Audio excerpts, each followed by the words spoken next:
Actuellement, nous sommes donc sur l'échafaudage qui est monté dans le cul-de-four de Notre-Dame-de-Lorette, qui se trouve dans le 9e arrondissement, rue du Châteaudun, à Paris.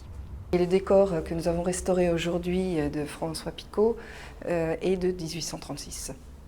Donc François Picot peint ce décor qui représente le couronnement de la Vierge. Alors déjà Picot peint sur un fond doré, ce qui permet de refléter énormément la lumière et de donner une luminosité particulière à toute l'œuvre et un ton très chaud.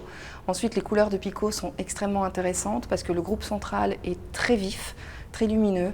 On a des couleurs qui sont comme des rouges fuchsia, comme l'habit de la Vierge, ou encore un bleu outre-mer qui rappelle énormément les fresques du XVe siècle italien.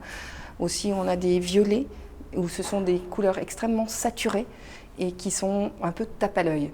Alors quand nous sommes montés pour la première fois sur l'échafaudage, on a été face à un décor complètement noirci, encrassé, avec des lacunes colossales sur certaines figures. Les lacunes, ça veut dire qu'on avait une perte complète de la peinture et on arrivait carrément sur l'enduit d'origine du mur. Donc perte définitive et irréversible, avec des traces d'humidité assez importantes, des craquelures, des cloques, des boursouflures qui montraient un état du support extrêmement chaotique et très difficile à comprendre. D'abord, on a pu vérifier surtout la présence d'humidité.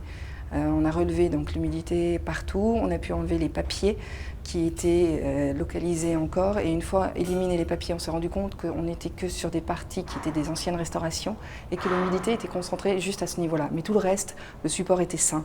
Ce qui veut dire que déjà on a pu être rassuré à ce niveau qui était quand même un problème assez grave.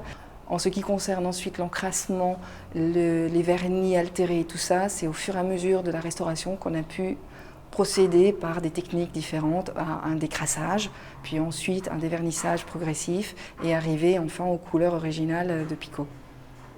Alors François Picot n'est pas connu comme un grand peintre de son époque, mais comme un peintre académique. Ici, la restauration, avec les analyses que nous avons pu faire, nous permettent de connaître mieux Picot et de se rendre compte à quel point, en définitive, il était vraiment assez génial pour son époque. On est au 19e siècle, ils ont des matériaux nouveaux, ils testent énormément et surtout ils cherchent à résoudre un problème qui est le problème tout simplement du salpêtre, de l'humidité. Et ici, Picot, ce qu'on a pu comprendre grâce aux analyses, utilise une couche d'imperméabilisation de son support, à savoir de l'enduit qu'il met, en mettant à l'intérieur un élément très important, c'est-à-dire c'est du quartz pilé, c'est-à-dire du verre, ce qui a permis quand même d'imperméabiliser extrêmement bien la surface. Ensuite, dans un décor comme ça, on peut penser qu'il établit déjà chaque partie de sa composition. Oui, il y a un dessin préparatoire, il commence à poser chacune de ces figures, mais par la suite, il n'hésite pas à revenir dessus.